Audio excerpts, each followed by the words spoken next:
여러분 정말 그동안 살기 힘드셨죠? 그래요. 이렇게 불안정한 시기에 무엇보다 절실한 것이 기도의 힘이 아니겠나 하는 생각을 해봅니다.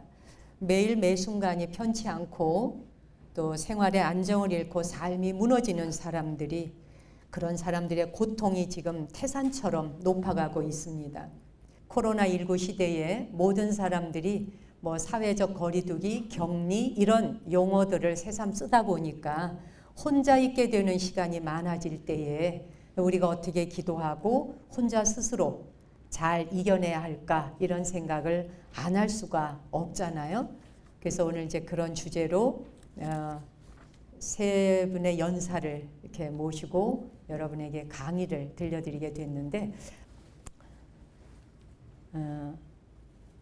제가 꽃도 꽃 피우기에를 쓴다는 제 책에 제가 한 줄 읽어보면 따라 읽어보실래요? 한마디 말이 꽃향기가 되고,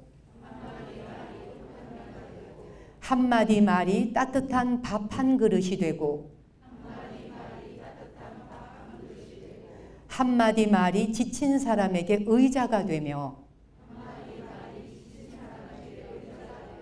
한마디 말이 상처 입은 이에게 신비한 약이 되고, 내가 하는 말 한마디가 어둠을 밝히는 등불 되게 하소서.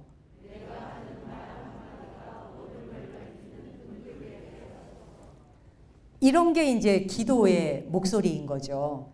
고래고래 소리를 질러서 해봐야 내 목소리가 닿지 않잖아요. 그러니까는 이거 이제 제가 쓴 글인데, 그래서 제가 기도문으로 저는 이 기도문을 어느 날 갑자기 기도하다가 생각이 나서 떠올라서 이 말을 쓰게 됐어요. 제 책에도 제가 써놓고 저 혼자 두런두런 읽어보는 그런 기도문이에요. 그러니 보통 이런 기도문을 할 적에 고래고래 소리 지르면서 하지 않잖아요.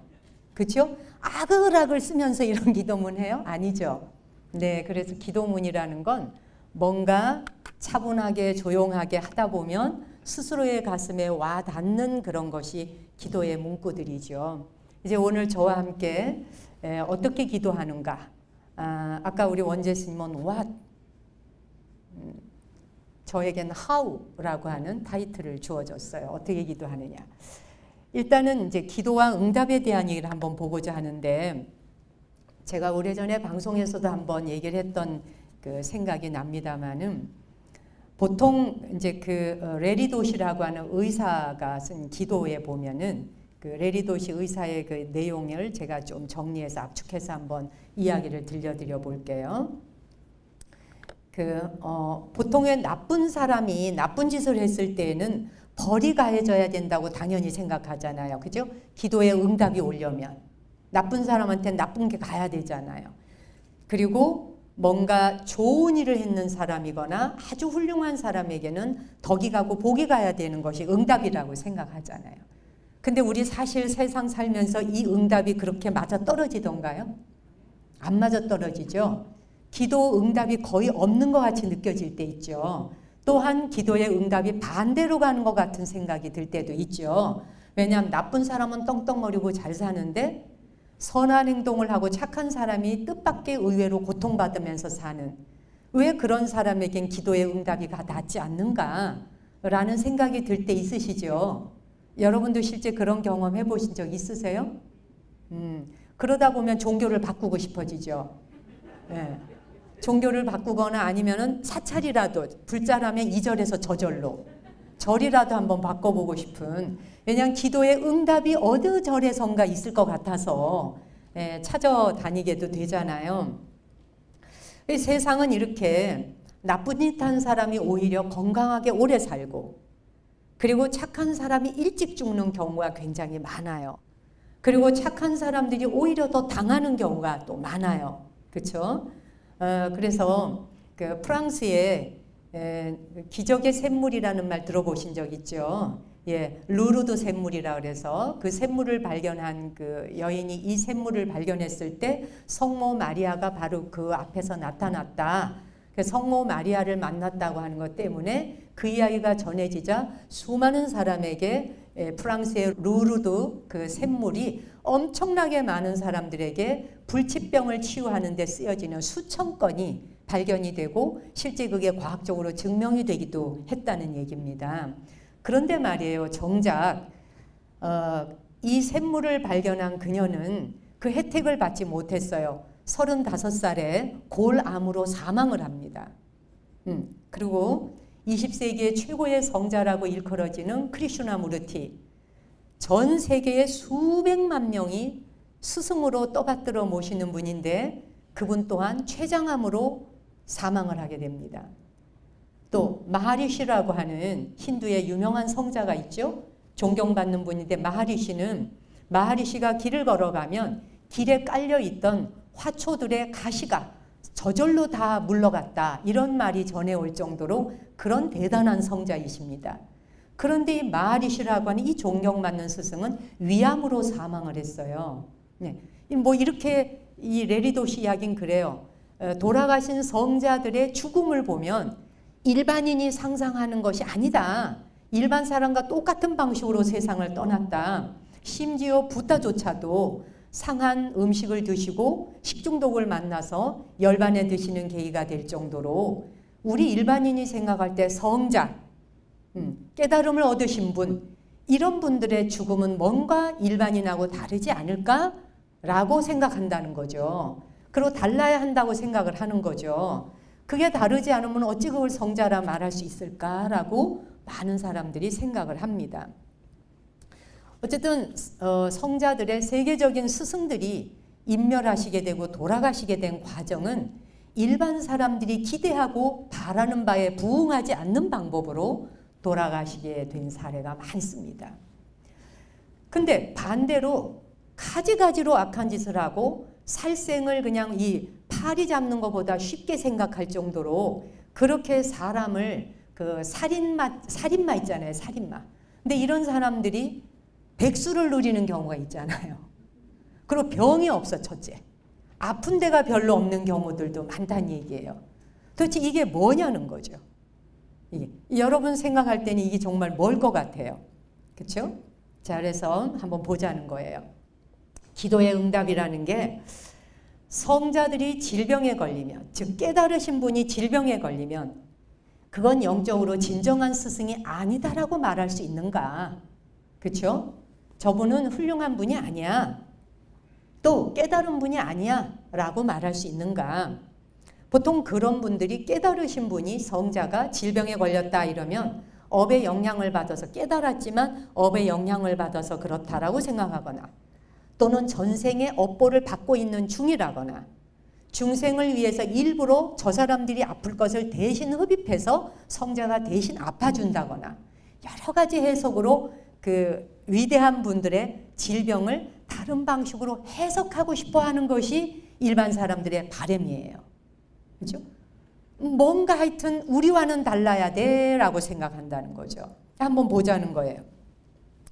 그래, 정말 깨달은 자, 성자라는 분은 누구나 건강해야 마땅하냐? 건강해야 되는 게 상식이냐? 그 다음에 누군가 건강이 좋지 못해. 일반인이 됐던 누가 됐던 아파요. 그러면 질병에 걸렸어요. 그렇게 착하게 살고 이웃 돕는 것을 발벗고 나서서 하고 이런 사람이 갑자기 말기암이 왔다 그래요. 자, 그러면 그렇게 누군가 건강이 좋지 못해서 병에 걸렸다면 그 사람들은 정신적으로 빈곤하고 영적 결함이 있어서 그랬겠느냐. 이거 한번 물어볼 일 아니겠냐는 거죠. 그죠? 굉장히 정말 관심 가는 내용이에요. 전생의 업으로 인한 것이건 또는 현생의 업으로 인한 것이건 누구의 잘못 때문이 아니라 아픈 것이거나 고통이거나 어려움이라는 것, 그런 난관을 통해서 배울 것이 있고 성장할 것이 있어서 그럴 뿐이라는 거예요. 그게 다라는 거예요. 뭐 다른 목적이 있어서가 아니라. 네. 근데 우리는 딴 목적이 있을 거라고 자꾸 해석하고 싶어 하는 거죠. 그죠? 그래야만 한다고. 그래서 이렇게 틀을 만들어 놓고 적어도 성자들은 완벽한 육체를 가지고 있어야 돼. 네. 피곤하지도 말아야 돼. 아프지도 말아야 돼. 라고 생각한다는 거죠. 그런 일은 일어나지 않는다는 거죠. 이런 망상을 깨자는 거죠. 예, 그건 망상이라는 거예요. 지금 그래서 수행 과정에서 이 수행을 하는 중에 질병이 오거나 고통이 오거나 어떤 어려움을 겪게 될 때 또 기도를 막 3년, 10년을 내리다지 하는데도 송사 문제가 해결이 안 나는 사람도 있잖아요. 소송 문제 같은 게. 그런데 그런 모든 것들이 쓰임새에 의한 것이라는 거예요. 예. 아까 우리 원재 스님이 4가지 원력을 가지고 하는데 마지막 4번째의 원력을 바꿨다. 얼마 전에. 그 쓰임새가 있게 하게 해달라. 정말 저런 스님 참 보기 드물어요. 너무 훌륭한 스님이에요. 네. 어쨌건 수행 과정에 질병의 쓰임새도 있는 거고 어려운 난관도 다 수행의 방편으로 쓰일 뿐이라는 거예요. 그게 무슨 대단한 이유와 목적이 있어서라기보다 육체가 아프다는 것, 내게 고통이 왔다는 것, 이 모든 것들은 무슨 죄를 지어서 그렇다라고 해석하지 말자는 거예요. 예. 용서받지 못할 무슨 죄를 지어서 그 업보를 받느라고 그런다라고 하는 식으로만 생각하지는 말자는 거예요. 예. 그러면서 이제 그 레리도시 의사가 그런 얘기를 해요. 우리의 육체라는 건 이 물질 우주인 육체는 유전적으로 병에 걸리기 쉽잖아요. 병에 걸리기 쉽도록 생겨난 아주 유약한 생명체예요. 마치 유리그릇처럼. 그렇죠? 조금만 손 잘못되면 깨질 듯. 그렇잖아요? 안 아픈 데가 없는 거예요. 몸뚱이 전체가. 눈 아프면 눈병 때문에 안과 가야죠. 귀 아프면 이비인후과 가죠. 목 아프면 또 이비인후과 가죠. 코 아파도 아픈 부위마다 병원이 있잖아요. 그렇죠? 어쨌든 육체는 유전적으로 병에 걸리기 쉬운 유약한 특성이 있고 전염에도 굉장히 약하게 생긴 게 육체라는 거예요. 이걸 이해하자는 거예요. 육체 자체가. 그리고 육체가 언제나 나의 의지인 정신 상태와 정신 상태를 대변해 주는 것이 몸뚱이가 아니라는 거예요. 근데 우리는 정신 상태를 대변해 주는 게 몸이라 생각하기 때문에 깨달은 자와 성자는 아프면 안 된다라는 등식을 갖다 붙이는 거예요.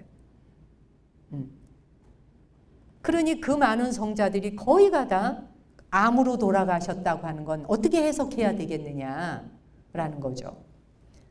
육체는 우리에게 전혀 상의하지 않아요. 지금부터 제가 암에 걸릴까요? 이렇게 묻지 않아요. 몸뚱이는요. 그렇죠? 그리고 지금부터 몸이 좀 고달파도 될까요? 통증 좀 지릴까요? 이렇게 의논하지 않는다는 거예요. 육체는 전혀 우리한테 상의하거나 의견을 묻지 않고 그냥 스스로 질병에 걸릴 수 있다는 거예요. 그리고 육체는 우리한테 전혀 묻지 않고 노화가 오는 거예요. 우리한테 늙어도 되겠냐고 물어요, 여러분? 안 묻죠? 예, 눈 안 보이게 해줄까 물어요? 안 묻죠? 그냥 아픈 거예요. 그냥 오는 거예요. 노화가 오는 거예요. 그리고 몸의 기능들도 떨어지는 거예요. 참 다루기 어렵습니다. 아무리 수행을 한다 해도 육체라고 하는 걸 어느 정도 제어하고 통제하고 컨트롤할 수 있을런지는 모르지만 이 물질 우주를 완벽하게 다룰 수 있다라고 하는 것 또한 우리의 해석이 낳는 고통일 수 있다는 거예요. 그렇죠? 보세요. 그런데 우리는 뭔가 질병에 걸리고 아프면 죄책감에 시달리잖아요. 내가 뭘 잘못해서. 예, 내가 뭘 잘못 살아서. 근데 봅시다. 사람뿐만 아니라 식물도 인간이 앓는 모든 질병 다 걸리죠. 동물도 인간이 앓는 모든 질병 다 걸립니다. 그리고 고령이 되면 동물, 식물도 다 치매도 오고 인간이 앓는 증상 다 똑같이 알아요. 그렇잖아요? 다른 생명체들이 앓는 모든 질병과 모든 고통과 괴로움이 다른 생명체에게도 똑같이 와요. 이 말은 왜 사람은 식물이나 동물들이 인간과 똑같은 질병과 고통을 겪고 통증을 느끼고 아픔을 겪는데 다른 생명체들에게 오는 것은 자연적인 순환이요 질서라고 생각하면서 왜 인간에게 오는 것만 특별하게 해석을 해서 죄라는 걸 부여해서 죄책감을 갖도록 하고 그 해석을 통해 시달리게 하는가? 그게 합당한 것이냐를 한번 생각해 보자고 하잖아요. 네. 그러니까 유독 인간한테만 정신적으로 문제가 있고 영적으로 문제가 있고 그런 결함 때문에 네가 이렇게 아픈 거야. 그리고 네 일이 안 되는 거야. 라는 해석을 꼭 그렇게 할 필요가 있느냐라고 하는 얘기예요. 어떻게 공감이 가세요? 전 굉장히 공감했어요. 이 의사 선생님 말에. 식물과 동물이 병이 들면 어떻게 하나요? 보살피죠. 나무래고 손가락질하고 비난하지 않잖아요. 배나무가 병이 걸렸는데 이 못된 놈, 이 나쁜 놈 이렇게 말하면서 뭐라고 하나요? 아니죠.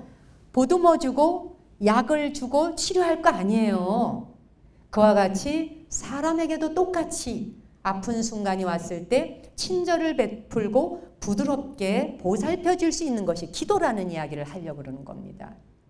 기도의 응답이라는 것은 특별한 어떤 해석을 해놓고 죄를 지었기 때문에 그런 너에게 고통이 왔어가 아니라 아픈 순간엔 보살펴 주면 되고 어려움이 왔을 적엔 한 발 겸손하면 되는 것이고 그렇잖아요? 그런 걸 통해서 내 삶을 조율해 가는 것이 기도라는 거예요. 세상에는 이해할 수 없는 질병과 고통들이 어디서 온 것인지 모호할 때가 많습니다. 도대체 그것들이 어디서 오느냐는 거죠. 그런데 모호하게 다가오는 어떤 것들을 기도할 적에 목표를 딱 가지고 아까 우리 앞에 원재 스님이 정말 좋은 말을 하셨어요. 기도할 때 욕망을 가지고 기도를 하면 욕망을 가진 기도가 물론 이루어질 때도 있다. 치즈가 도착하고 빵이 도착하고 그럴 수 있지만 그거 별거 아니다. 그렇거든요.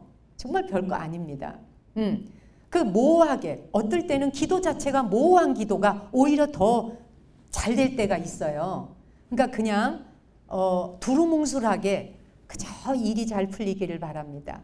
그분이 그냥 잘 되시기를 바랍니다. 이렇게 모호한데 모호한 기도가 훨씬 더 기도의 힘을 받는 경우도 있습니다. 예.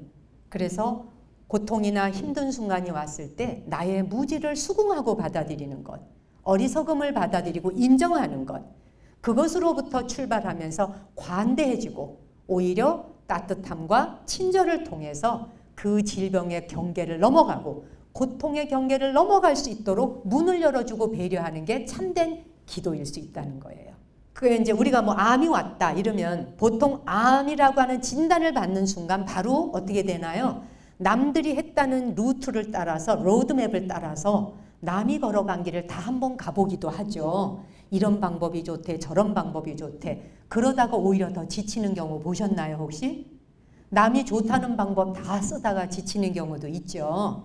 쉽지 않은 일이에요. 자기에게 어떤 순간이 왔을 때 어려운 순간이 온 것을 어려운 순간에 대한 어떤 해석 자체를 내가 뭔가 영혼과 정신적인 게 모자라고 결핍이 있고 이래서 그런 일이 왔다고 생각하는 해석하는 방법을 쓰지 말자는 거예요. 오히려 어떤 순간이 왔을 때 조용히 내면을 응시하고 직시하고 잠시 성찰하면서 거기에 집중하고 이게 어디서 왔을까 궁금해하고 질문하면서 도움을 주자는 거예요. 제 사례 중에 하나인데 제가 오래전에 백두산에 갔다 내려오면서 두만강을 건너오게 됐어요. 두만강을 건너오다가 저쪽 반대편 두만강 가보신 분은 아시겠지만 그 강의 폭이 그렇게 넓질 않습니다.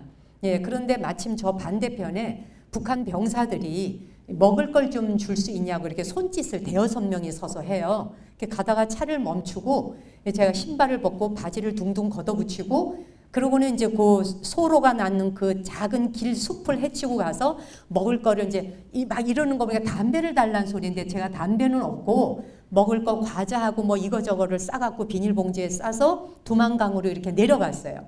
그리고 이제 저쪽에서도 병사가 오고 북한 병사가 오고 저는 이쪽에서 가구에서 이렇게 겨우 건네줬어요.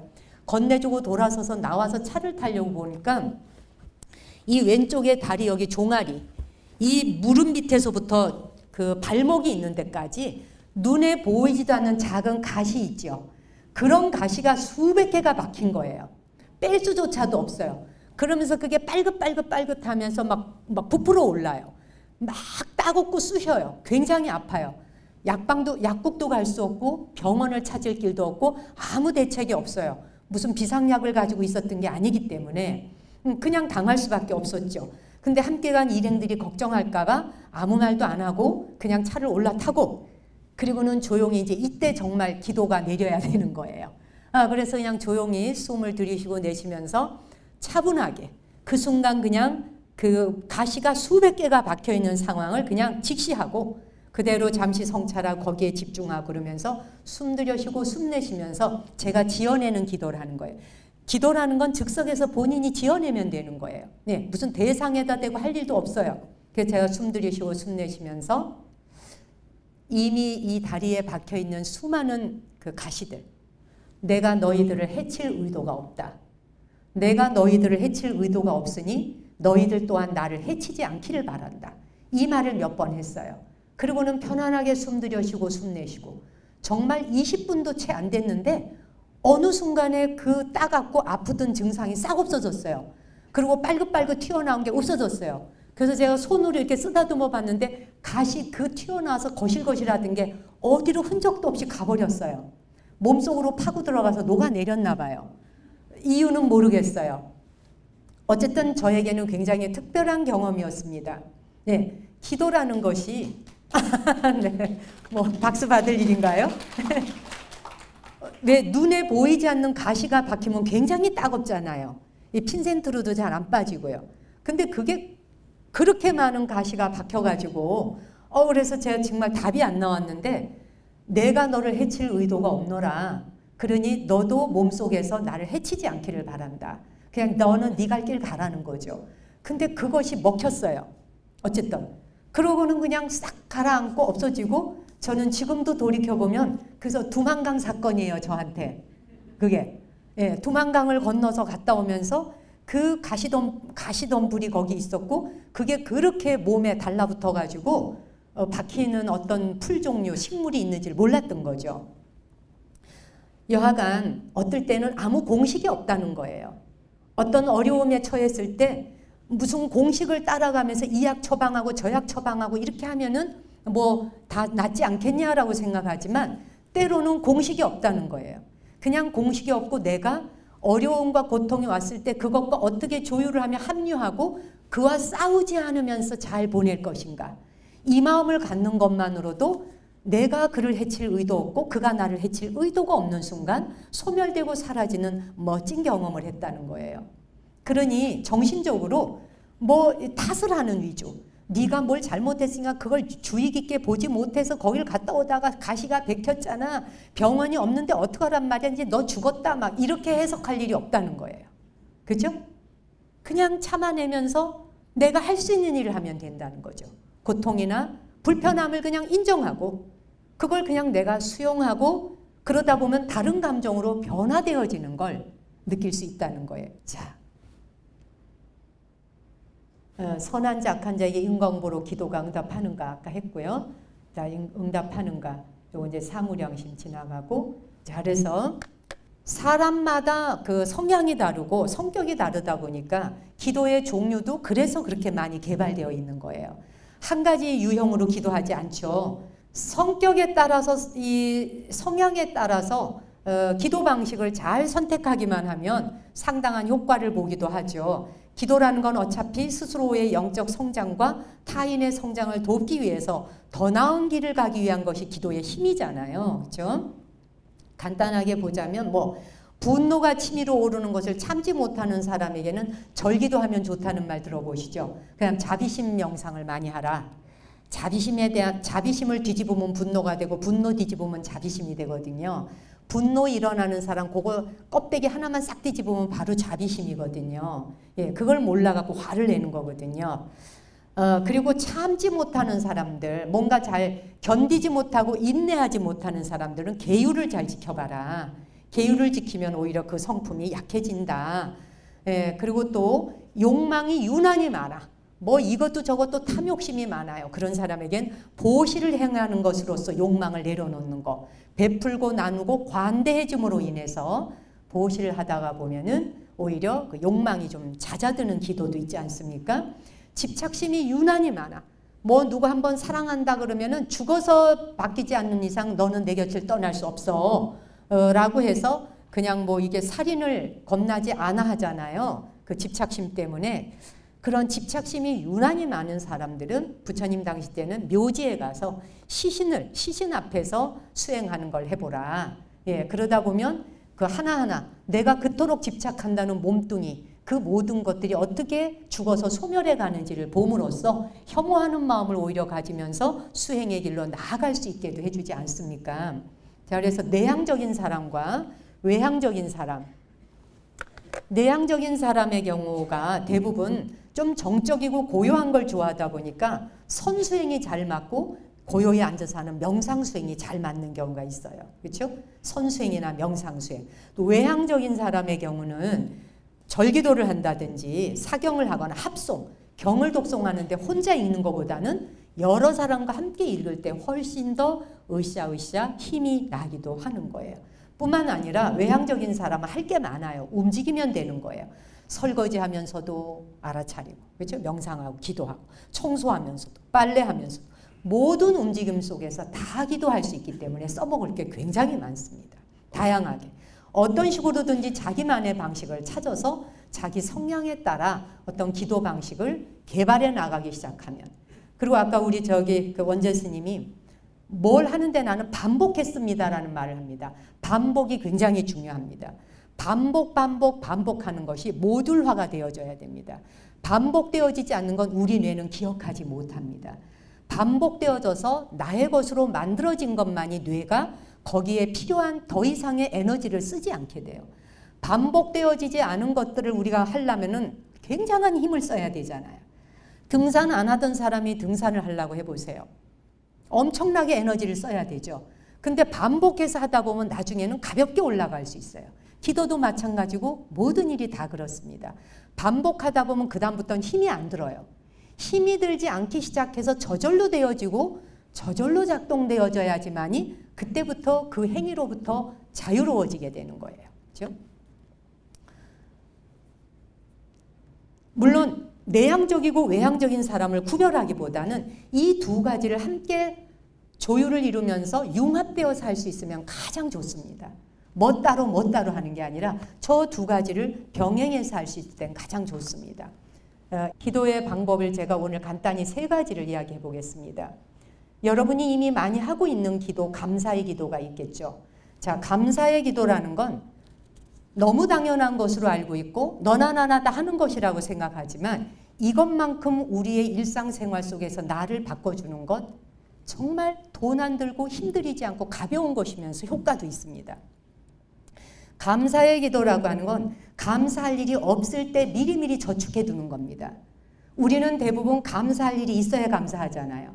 네가 나에게 선물을 사줘서 고마워.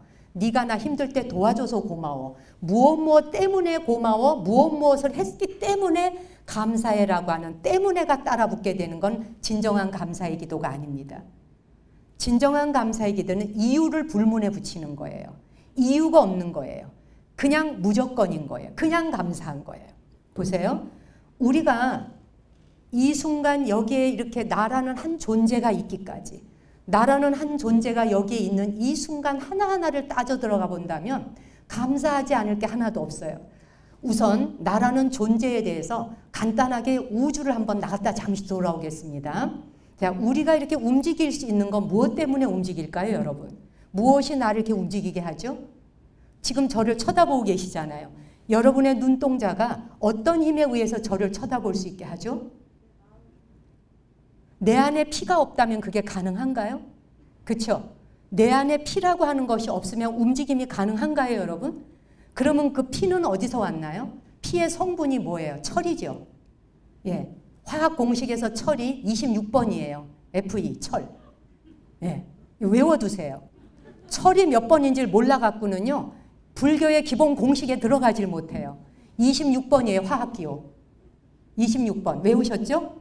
네. 화학기호 26번에 해당하는 철의 성분이 우리 피를 이루고 있어요. 그쵸? 예, 피. 헤모글로빈이라 그러잖아요. 그러면 우리의 피가 어디서 왔을까요? 그 피가 온 고향이 어디예요? 별에서 왔어요. 별이 너무 무게가 무거울 때 폭파하죠. 별이 폭파하는 순간 무수히 우주의 먼지로 흩어집니다. 우리 존재 자체가 별의 먼지예요. 별의 먼지로 형성되어 이루어진 존재들이에요.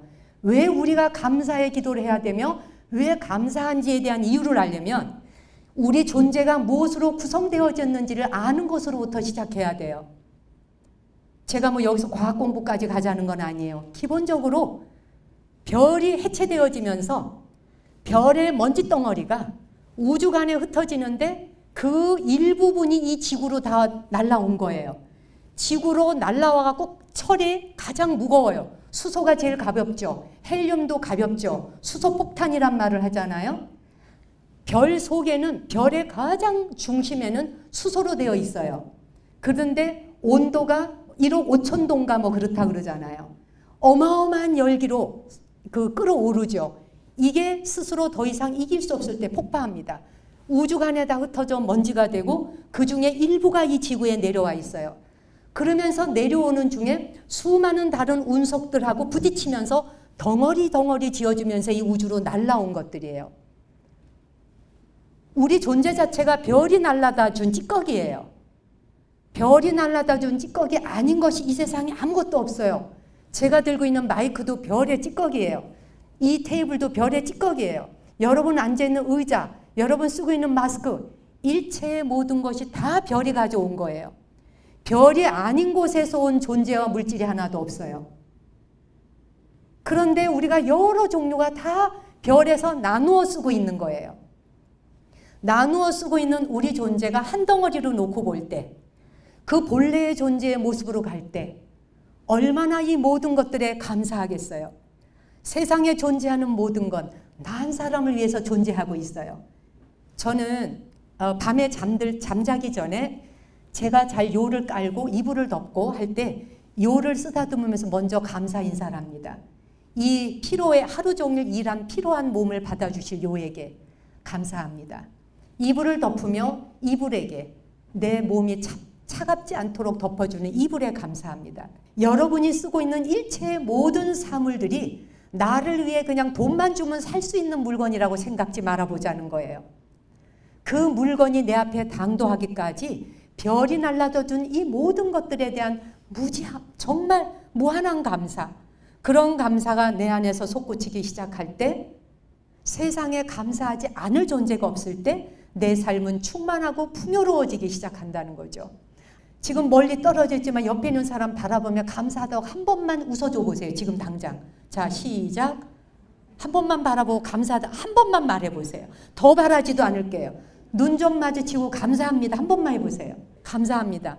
안 했던 사람한테는 이게 1억을 주는 것보다도 오히려 더 어려워하는 사람이 있어요. 차라리 내가 1억을 줄게.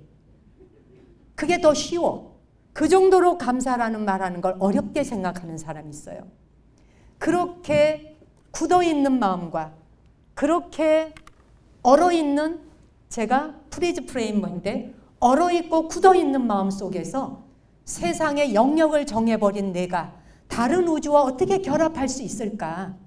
오픈 마인드, 마음을 열면 열수록 우주는 내 곁에 훨씬 더 가깝게 다가오고 멀지 않은데, 그러나 닫으면 닫을수록 우주로부터 내가 점점점 작아지고 멀어지지 않겠어요? 아무튼 감사에 대한 것, 감사합니다 한마디만 해도 공간이 금방 평온해져요. 기도를 어렵게 생각하지 마세요. 내가 하는 행동 하나가 다른 사람을 위해서 배려하는 마음은 전부 기도에 들어간다고 판단하고 생각하시면 돼요. 법당에 가서 기도하고 교회 가서 기도하는 그런 행위가 기도라고 생각지 마세요. 내 처신과 나의 행동과 그리고 내가 하는 내뱉는 말 한마디와 내가 가지는 생각 하나가 곧 기도로 직결되어 있느냐. 왜? 기도는 우주와 만나는 일이거든요. 내 존재가 별에서 왔고 다른 모든 존재가 별에서 왔고 작은 생명 하나도 해치지 않으려고 하는 마음을 가지는 것이 기도의 힘이라는 거죠. 네. 그런데 이기적인 극도의 이기심을 가진 사람은 폭력성과 잔인함이 가면 갈수록 더욱더 일어나는 거죠. 그러나 극도의 이타심을 가진 자는 동정심이, 그리고 연민하는 마음이, 애민하는 마음이 사람이 할 수 있는 범위를 넘어서는 거예요. 그런 자를 보살이라 말해요. 그다음 두 번째 정화의 기도로 들어가겠습니다. 기도의 방법, 어떻게 기도할 것인가의 두 번째 정화기도. 정화기도는 불가에서는 우선 만트라 기도가 있습니다. 관세음보살, 관세음보살, 지장보살, 지장보살 또는 옴마니 밤매옴 여러 가지의 진원들이 있죠. 주력 기도라고 아까 말씀하셨잖아요. 이런 주력 기도를 통해서 정화 기도를 하게 됩니다. 주력을 계속 하다 보면 갈등이 없어지고 부정적인 생각들과 판단 분별이 점점 소멸되어지고 가벼워지죠. 무엇이? 몸과 마음과 영혼과 정신이 다 가벼워집니다. 근데 제가 오늘 소개하고자 하는 정화의 기도는요, 3000년 전부터 내려오는 하와이에서 내려오는 기도법을 소개하고자 해요. 불자가 아닌 사람에게도 해당되고 불자인 사람도 즉석 응급처치로 써먹기가 좋고 제가 한 20년째 하고 있는 것이기도 해요. 즉석에서 써먹기 굉장히 좋습니다. 자, 누군가와 갈등을 겪거나 부정적 생각이 일어나거나 판단 분별심이 일어날 때 방치하지 말고 내 의식과 자신의 판단을 향해서 미용고사를 하는 거예요. 첫 마디만 따면 미용고사예요. 예. 그래서 미안해요. I'm sorry, forgive me, thank you, I love you. 요 네 마디예요. 더 다른 말이 없어요. 근데 이 네 마디 말을 가지고 하와이에 정신병원에 입원한 거의 모든 정신병 환자를 슈렘 박사는 이걸로 다 고치신 분이에요. 수백 명의 환자를 딱 요 네 마디 말로 근원으로 돌아가는 거예요. 자, 그런데 이것에 비밀이 하나 숨어 있어요. 내가 어떤 사람이 굉장히 너무너무 미운 사람이 있어요. 예, 미운 사람, 가족 중에 특히 가까운 사람 중에 있죠. 그런데 그 사람을 바라보면서 미용고사라니까 그 사람 쳐다보면서 그래, 내가 너한테 인심 쓴다. 미안해요. 용서해요.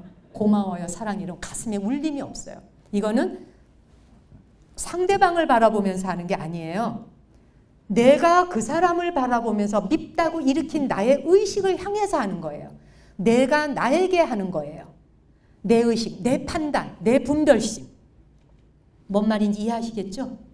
내 안에서 일어나. 누구를 딱 보는데 자기 자식을 보는데 너는 왜 이렇게 게을러 빠졌니? 그렇게 해서 어떻게 성공하겠니? 이게 내 판단이죠. 내가 바라보는 내 의식을 향해서 조용히 바라보며 인사이트. 미안해요. 용서해요. 고마워요. 사랑해요. 라는 네 마디 말로 정화를 해서 삭제 기능이에요. 지우기예요. 지우기. 컴퓨터에서 내가 원치 않는 건 지우기를 하죠. 이 정화 기도는 지나온 과거의 기억이 계속 나를 괴롭히는 거기 때문에 과거의 기억을 지우게 하는 거예요. 삭제 기능. 지우기를 해나가다 보면 맑아지고 깨끗해지는 순간 너와 내가 정말 둘이 아니고 우주간에 우리 모든 존재가 하나라고 하는 걸 깨닫게 되죠. 그렇게 해서 서로가 다시 일치되어지고 합일되어지는 거예요. 그게 정화기도예요. 미용고사 이거는 정말 활용하기 좋아요. 버스 타고 갈 때, 지하철 탈 때, 길을 가다가 보면 이유 없이 어떤 사람이 막 눈을 흘리고 막 싸움이 벌어질 때 있잖아요. 그럴 때 마음속으로 미안해요, 용서해요, 고마워요, 사랑해요. 그냥 노래하세요. 요것만 이야기해 드릴게요. 어떤 사람이 하와이에 교육을 받으러 가서 변호사가 슈렘 박사에 가서 이 코스를 등록을 했어요. 그러고는 너무 자기는 어이가 없다는 거예요. 이런 거 말한다 그래갖고 자기 일에 고통을 겪는 일이 해결되겠냐고 변호사가 물었어요. 아무 의미 없이 그냥 해도 이게 먹히냐 그랬더니 슈렘 박사가 먹힌다 그랬어요. 아무 의미 없이 그냥 해도 다른 짓을 하면서 텔레비 보면서 하고 딴 사람과 말하면서 해도 효과 있다 그랬어요. 효험이 있는지 없는지는 여러분이 한번 직접 해보시고요. 두런두런 만트라를 독송하듯 주력 기도하듯이 미용고사를 하다 보면 나도 모르는 사이에 진정이 됩니다. 진정제 먹고 우울할 적에 우리 약 먹잖아요. 약을 쓰지 않고도 그런 효과를 보게 되는 약 역할을 합니다. 미용고사라고 하는 저 약을 여러분이 생활 속에 한번 활용해 보시길 바라요. 제가 끝으로 소개하고 싶은 정화기도에서 이제 이런 문구가 있는데 문장이 굉장히 길지만 저는 조금만 딱 합니다. 내가 너무나 어려운 순간이 오고 날 때 내가, 내 가족이, 내 피부치가, 내 조상이 당신과 당신 가족, 당신의 피부치, 당신의 조상에게 옛부터 지금까지 생각이나 말이나 행동으로 상처와 고통을 주었다면 부디 용서 바랍니다. 미안합니다. 용서하세요. 고맙습니다. 사랑합니다. 딱 요게 기도문이에요. 이거는 그냥 써가지고 다니면서 외우세요. 그냥 차 타고 갈 때도 외우시고 코로나 때문에 절에도 잘 못 가시는데 이런 거 프린트 하나 해가지고 그냥 이렇게 수첩에다 끼워서 버스 안에 앉아서도 하시고 예, 그러다 보면 누군가가 나를 해치려는 자가 범접해 오다가도 그 에너지가 소멸되거나 사라지는 걸 느낄 수도 있어요. 실제인지 아닌지 여러분이 직접 경험하시고 제가 정말 소개하고 싶은 게 바로 이 기도입니다. 통랭기도인데 통랭기도는요. 이것만 갖고 소개하려도 정말 긴데 간단히 그냥 요점 정리해야겠네요. 이건 티벳에서 내려오는 기도법인데 제가 너무 좋아하는 기도법입니다. 들숨과 날숨을 통해서 통렌이라고 하는 말은요. 이 세상의 모든 존재가 다 내 어머니 아닌 자 없다라고 생각하는 기도입니다. 남자이건 여자이건 나이가 어리건 많건 내 아들을 바라보면서도 저 아이가 어느 생에선가 한때 내 어머니였어라. 내 딸을 바라보면서도 내 할머니 그 누구를 바라보면서도 한때 내 어머니 아니었던 자가 없다라고 생각하는 기도가 통렌기도예요. 통렌이라고 하는 기도는 그러면서 통렌기도는 들숨, 숨을 들이마시는 순간 세상의 모든 고통을 어머니가 대신 받고자 하는 마음으로 다 내가 흡수하는 거예요. 정말 위대한 기도이죠. 거의 기도의 끝이라고 할 수 있는 정말 레전드 기도입니다. 이런 기도야말로. 그래서 세상의 모든 고통은 다 흡수해 내가 빨아들이는, 자식이 받는 고통은 어머니가 다 받고 싶어하는 것과 같이 세상 모든 고통이 들숨에 다 내게 들어오고 날숨에 숨을 내쉬는 순간 대자비심, 무한한 대자비심이 세상을 향하여 햇빛처럼 찬란한 빛과 같이 퍼져가기를 바라는 게 통렌 기도법입니다. 어머니 명상입니다. 세상 모든 자가 다 타인과 나를 하나로 보며 모두가 다 내 어머니 아니었던 자가 없는, 자비심은 대상을 가리지 않습니다. 무량한 마음으로 사랑하고 자비하는 마음입니다. 우리는 그걸 훈련하고 트레이닝을 하기 위해서 이런 기도를 하게 되는 겁니다. 여러분이 생활 속에서 제가 오늘 여기에서 통렌기도나 정화기도를 직접적으로 체험하는 것까지 소개해드릴 시간은 되지 않습니다만은, 그러나 지금 제가 소개한 대로 잠시 한번 숨 들여 마셔보세요. 다 손에 내려놓고 눈을 지그시 감고 숨 한번 들이마셔보세요. 숨 들이마실 때 세상의 모든 고통이 다 나에게 내가 들이마신다. 숨 내쉬면서 내게서 무한한 자비심이 뻗어나간다. 생각하며 내쉬어봐요. 그냥 상상하고 가정하는 거예요. 처음에는요. 한 번만 더 들이쉬면서 세상의 모든 고통이 나에게 다 오소서. 내쉬면서 내게서 나가는 자비심은 무한한 광명과 같습니다. 무량광 무량수불과 같이. 좋습니다. 눈 뜨세요. 제가 오늘 마지막으로 여러분 앞에 소개하는 이 아이, 이거는 임영선 화백이 그린 그림인데요. 8살 된 아이입니다. 8살로 보이지 않죠? 저 아이의 얼굴은 제가 볼 때 50살은 되어 보입니다. 8살인데 이 아이의 저 밑에가 부모입니다. 저 아래 왼쪽에 부모이고요. 이 사람들은 태어나서 한 번은 다 절기도 하면서 일보일배하면서 티벳 라사까지 도착을 하죠. 이 아이가 고향을 떠나 1년 동안 절을 하며 일보일배로 라사에 도착한 아이입니다. 8살이고요. 라사에 도착해서 마지막 1만 배, 만배 오체투지로 회항을 합니다. 예. 티벳 사람들은 자신을 위해서 하는 기도가 하나도 없습니다. 세상의 만중생을 위해서 하는 기도를 합니다. 세상의 모든 사람을 위한 기도를 통해서, 왜? 그 속에 자기가 포함되기 때문에 나의 개인적 기도를 하는 게 없습니다. 그래서 갈망하는 욕구 때문에 헐떡거리지 않는 것입니다. 오늘 제가 여러분께 소개한 감사의 기도, 또 뭐가 있었죠? 정화의 기도, 그리고 통렌 기도. 이 세 가지 중에 아무거나 하나씩을 여러분 생활 속에 활용하면서 코로나19도 잘 극복하고 우리 국민뿐만 아니라 전 세계의 이 모든 코로나가 전염병이 다 종식될 때까지 서로 기도하는 마음으로 협심하고 화합하고 서로 협조하고 배려하면서 지혜롭고 현명하게 이 시기를 잘 건너갔으면 좋겠습니다. 제 시간 들어주셔서 감사합니다.